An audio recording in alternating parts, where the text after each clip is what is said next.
Assalamualaikum warahmatullahi wabarakatuh. Perkenalkan, nama saya Aisonia Rismayanti.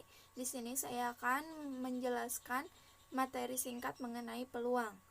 Yang harus kita ketahui dalam materi ini ada percobaan, kejadian sederhana, dan ruang sampel. Apa itu percobaan? Percobaan adalah suatu kegiatan atau tindakan yang dapat diulang dengan keadaan yang sama untuk memperoleh hasil tertentu. Itu adalah percobaan. Selanjutnya ada kejadian sederhana. Kejadian sederhana adalah kejadian yang beranggotakan tepat satu ruang sampel. Nah, yang disebut ruang sampel adalah himpunan semua titik sampel. Ruang sampel dinotasikan dengan S. Jadi, secara garis besar, titik sampel adalah setiap anggota dari ruang sampel. Dan setiap kali kita melakukan percobaan, akan diperoleh kejadian. Nah, kejadian tersebut adalah himpunan bagian dari ruang sampel. Nah, banyaknya anggota ruang sampel biasanya dilambangkan dengan NS. Selanjutnya kita masuk ke peluang suatu kejadian. Jika A adalah suatu kejadian yang terjadi pada suatu percobaan dengan ruang sampel S, di mana titik sampelnya mempunyai kemungkinan sama untuk muncul, maka peluang suatu kejadian A dapat dirumuskan PA sama dengan NA dibagi NS, di mana PA adalah peluang kejadian A, NA adalah banyak anggota A, dan NS adalah banyak anggota ruang sampel. Selanjutnya ada kisaran nilai peluang. Nilai peluang berkisar 0 sampai 1. Jadi, jika suatu kejadian disebut A, maka peluang kejadian A berkisar antara 0 sampai 1. Nah, jika peluang kejadian A sama dengan 1, maka kejadian A pasti akan terjadi. Sebaliknya, jika peluang kejadian A sama dengan 0, maka kejadian A tidak mungkin atau mustahil terjadi. Lalu, ada frekuensi harapan. Frekuensi harapan suatu kejadian adalah frekuensi yang diharapkan terjadinya kejadian tersebut selama N percobaan. Frekuensi harapan dari sejumlah kejadian yaitu banyaknya kejadian dikalikan dengan peluang kejadian itu, atau rumusnya dapat dilihat sebagai berikut.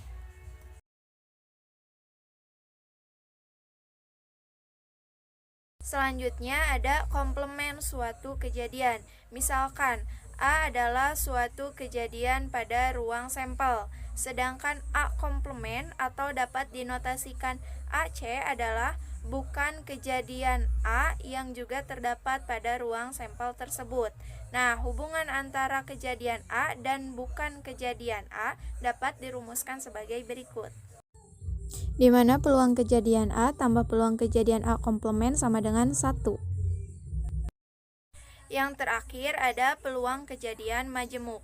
Peluang kejadian majemuk dibagi 4.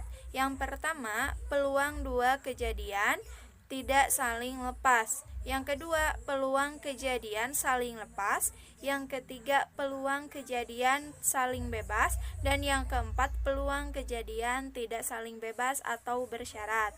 Kita bahas dulu yang pertama, yaitu peluang kejadian tidak saling lepas. Ini adalah rumus untuk peluang 2 kejadian tidak saling lepas, atau peluang A gabung B sama dengan peluang A tambah peluang B dikurang peluang A irisan B. Rumus yang kedua adalah peluang 2 kejadian saling lepas, yaitu peluang A gabung B sama dengan peluang A ditambah peluang B. Rumus yang ketiga adalah 2 kejadian saling bebas, yaitu peluang A irisan B sama dengan peluang A dikali peluang B. Dan yang terakhir adalah rumus dari 2 kejadian tidak saling bebas atau bersyarat. Bismillahirrahmanirrahim. Assalamualaikum warahmatullahi wabarakatuh.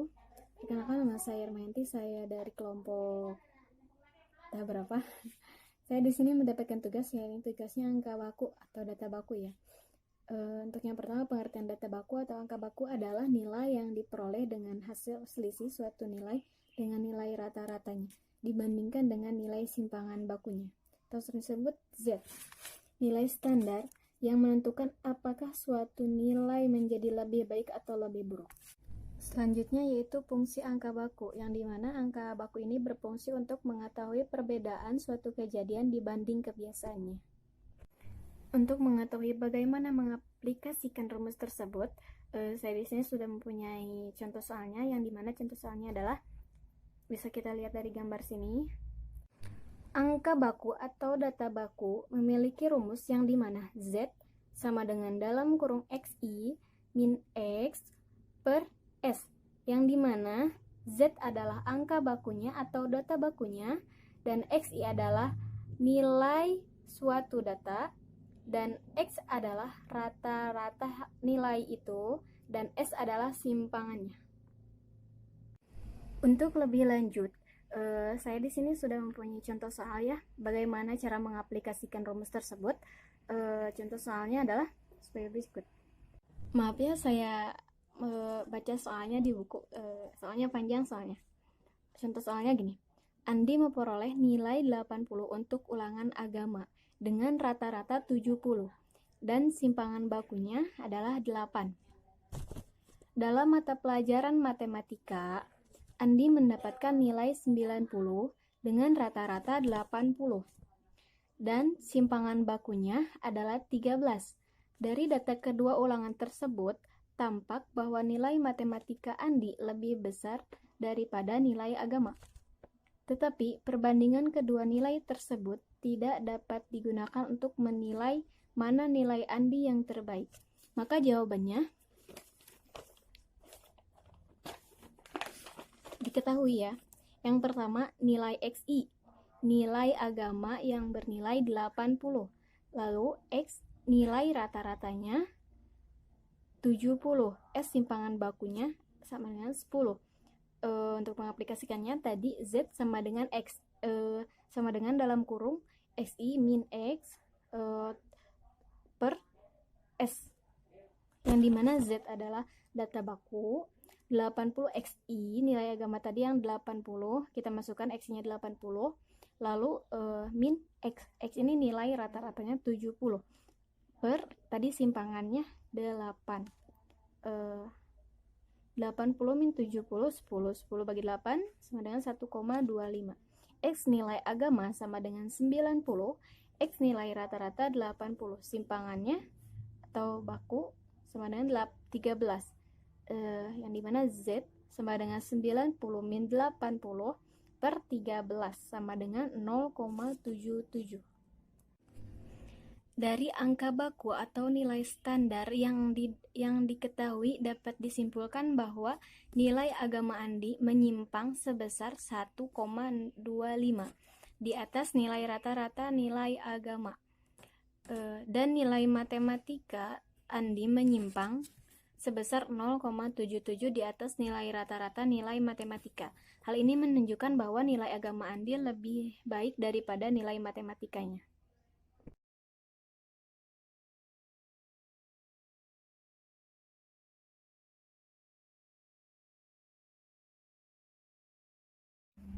Sekian dari saya penjelasannya. Mohon maaf jika ada kekurangan atau salah. Terima kasih sebelumnya. Assalamualaikum warahmatullahi wabarakatuh. Bismillahirrahmanirrahim. Perkenalkan, nama saya Fitriani Rahayu, akan menerangkan pokok bahasan mengenai analisis regresi. Pengertiannya, analisis regresi merupakan salah satu analisis yang bertujuan untuk mengetahui pengaruh suatu variabel terhadap variabel lain. Dalam analisis regresi, variabel yang mempengaruhi disebut independent variable atau variabel bebas, dan variabel yang dipengaruhi disebut dependent variable atau variabel terikat. Jika dalam persamaan regresi hanya terdapat satu variabel bebas dan satu variabel terikat, maka disebut persamaan regresi sederhana, sedangkan jika variabel bebasnya lebih dari satu, maka disebut sebagai persamaan regresi berganda. Untuk analisis regresi sederhana, digunakan untuk mengetahui pengaruh dari variabel bebas terhadap variabel terikat, atau dengan kata lain untuk mengetahui seberapa jauh perubahan variabel bebas dalam mempengaruhi variabel terikat. Regresi sederhana didasarkan pada hubungan fungsional ataupun kausal antara satu variabel independen dengan satu variabel dependen. Persamaan umum regresi linear sederhana adalah Y sama dengan A ditambah BX, di mana Y sebagai subjek variabel dependen yang diprediksikan, A harga Y bila X sama dengan 0 atau harga konstan, lalu B adalah angka arah atau koefisien regresi yang menunjukkan angka peningkatan ataupun penurunan variabel dependen yang didasarkan pada variabel independen. Bila B positif, maka naik, dan bila negatif, maka terjadi penurunan.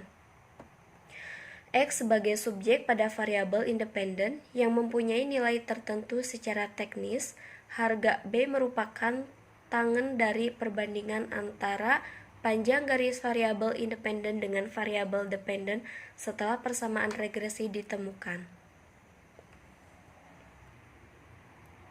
Untuk mencari harga B dengan rumus B sama dengan R dikali SY per SX, dan untuk mencari harga A, Y sama dengan Y min BX, di mana R koefisien korelasi produk momen antara variabel X dengan variabel Y, SY merupakan simpangan baku variabel Y, dan SX simpangan baku variabel Y.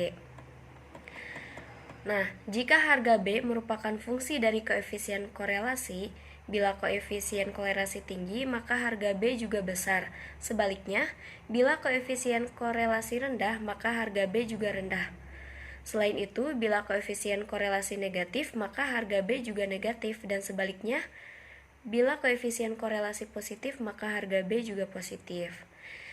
Selain itu, harga A dan B dapat dicari dengan rumus sebagai berikut.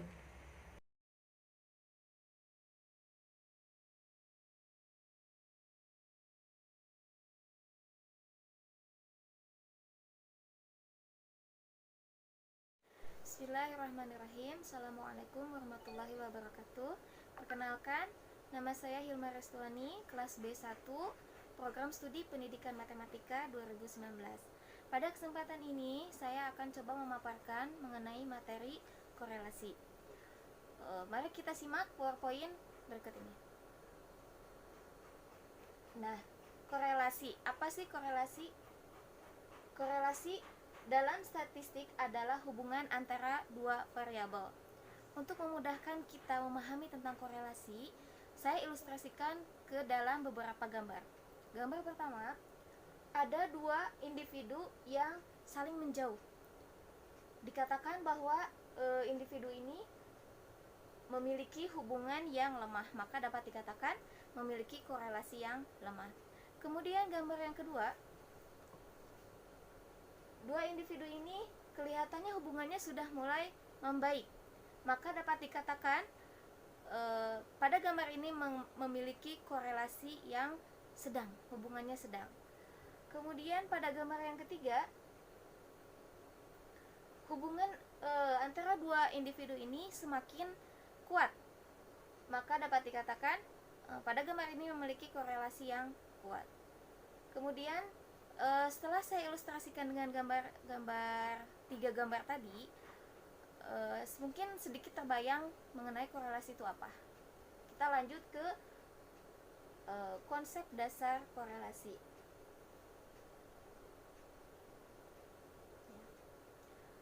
Korelasi adalah ukuran keeratan atau ukuran hubungan antara dua variabel.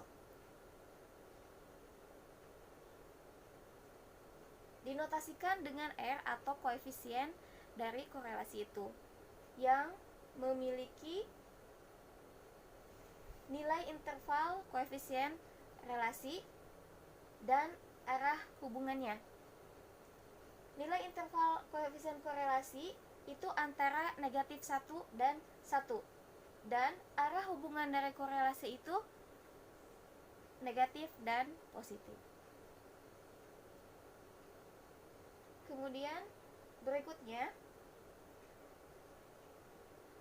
konsep analisis dari korelasi itu adalah berguna untuk mengukur ada atau tidaknya hubungan antara dua variabel. Caranya dengan pengujian hipotesis. Kemudian selanjutnya, bentuk-bentuk dari korelasi. Ada 3 bentuk korelasi. Yang pertama korelasi positif, korelasi negatif, dan tidak berkorelasi. Untuk gambar pertama, korelasi positif digambarkan seperti ini. Korelasi positif ini mengartikan bahwa setiap kenaikan dari variabel X diikuti juga dengan kenaikan dari variabel Y. Begitupun sebaliknya. Setiap penurunan variabel Y juga diikuti dengan penurunan dari variabel Y. Gambar berikutnya, korelasi negatif. Gambarnya seperti ini. Ini mengartikan setiap kenaikan variabel X diikuti dengan penurunan variabel Y. Begitupun sebaliknya, setiap penurunan variabel X diikuti dengan kenaikan variabel Y.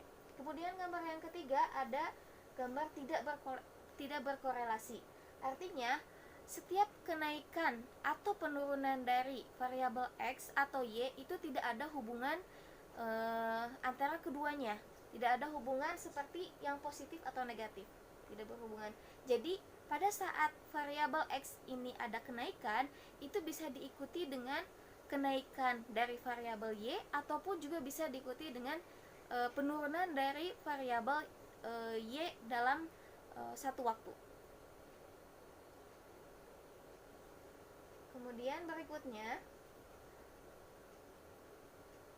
bagaimana cara kita untuk mengukur satu korelasi? Nah, sebelum kita mengetahui cara mengukur korelasi, kita mengingat kembali skala ukur dari statistik. Kira-kira ada 4. Yang pertama, interval. Yang kedua, rasio. Yang ketiga, ordinal, skala ordinal. Dan yang keempat, skala nominal. Skala interval skala interval dan rasio bisa diukur dengan korelasi Pearson. Kemudian skala ordinal bisa diukur dengan korelasi Renz-Spearman dan korelasi Kendall-Stau atau korelasi Kendall-Stau, dan skala nominal bisa diukur dengan korelasi koefisien kontingensi. Nah, setelah kita mengetahui apa itu korelasi, kita coba ke contoh soal. Nah, ini adalah rumus untuk mengukur koefisien dari korelasi. R sama dengan N dikali sigma XY dikurangi sigma X dikali sigma Y per akar dari N dikali koefisien X kuadrat dikurangi sigma X kuadrat dikalikan dengan N kali sigma Y kuadrat dikurangi sigma Y dikuadratkan. Keterangannya, N adalah jumlah titik pasangan dari X dan Y. X adalah nilai variabel X dan Y adalah nilai variabel Y. Kita perhatikan dalam tabel ini. Tabel ini adalah hubungan antara waktu dan kuantitas produksi. Apakah berkorelasi, positif atau negatif, atau tidak berkorelasi? Kita hitung semuanya dengan tabel ini supaya lebih memudahkan, di mana variabel X ini merupakan lama periode produksi dan koefisien Y merupakan jumlah dari produksi atau kuantitas produksi. Kemudian untuk memudahkan kita buat tabel seperti ini. X kuadratnya dihitung dari lama periode. Misalkan ini yang pertama lama periodenya 2, maka X pangkat 2 nya 2 pangkat 2, 4, dan seterusnya ke bawah. Yang Y kuadratnya juga sama, itu dari variabel Y di pangkat 2 kan, 10 pangkat 2, 100. Dan itu yang ketiga, XY, variabel X dikali variabel Y, 2 dikali 10, 20. Kemudian kita masukkan semuanya ke dalam rumus, masukkan, maka hasilnya R adalah 0,981. Nah, nilai 0,981 itu mendekati angka 1, maka dapat dikatakan korelasi dari waktu dan kuantitas produksi itu adalah korelasi positif. Mungkin seperti itu, mudah-mudahan bisa difahami. Itu saja yang dapat saya sampaikan. Atas perhatiannya saya ucapkan terima kasih. Assalamualaikum warahmatullahi wabarakatuh.